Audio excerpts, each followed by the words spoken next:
this is the Asian century, that by 2050, you'll see the majority of the middle class in the world, right, residing in Asia, right? So you have got another 3 billion Asians would enjoy the similar living standards as those in Europe today, right? And eventually, the GDP in Asia would constitute more than half, right, of that of the world output.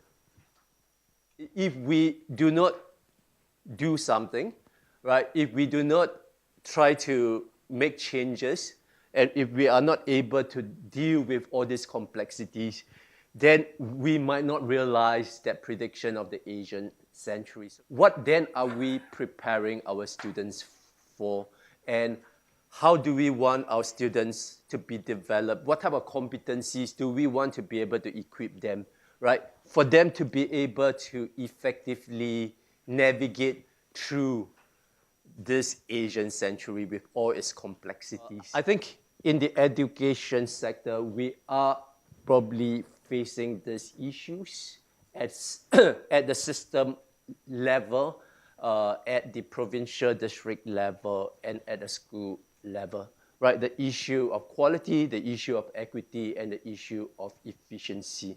At times, what we need to be aware of is in a lot of these research studies that argue that there is an impact, right, in terms of quality, they really come from quite small-scale study, right? They come from a short to medium-term type of study, then a study that is longitudinal over a period of 5, 10, or 20 years. At the national level, do we know that impact? Okay, so that would probably be like one of the questions that we need to keep in mind, right? Because researchers have been telling us for decades that there is an impact, and they are able to demonstrate that impact, right? But of course, the OECD report that was published earlier this year, right? It does challenge this, right?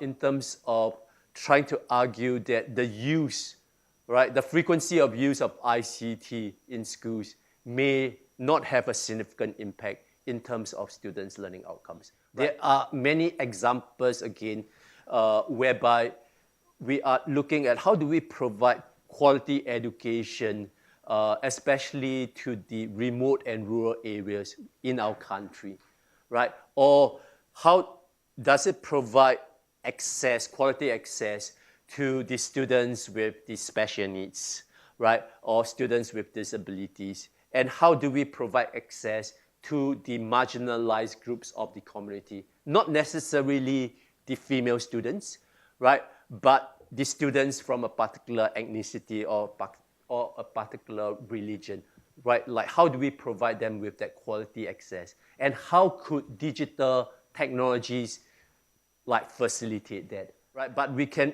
be even looking at the academic management system, whereby at the national, provincial, and even at the school level, right? School leaders have access to all types of information, right? But are we using those information to make decisions about investment in ICT in education? And of course, in terms of external efficiency, it has been shown that digital technologies may facilitate some of the so-called learning how to learn type of competencies, whereby in some of the countries, especially in Singapore, you are seeing the use of the e-portfolio or the digital portfolio, right? Whereby students are using the portfolio to document and to showcase their, not just their learning outcomes, but also their learning process. And the thing is, as we are looking at issues of equity, quality, and efficiency, I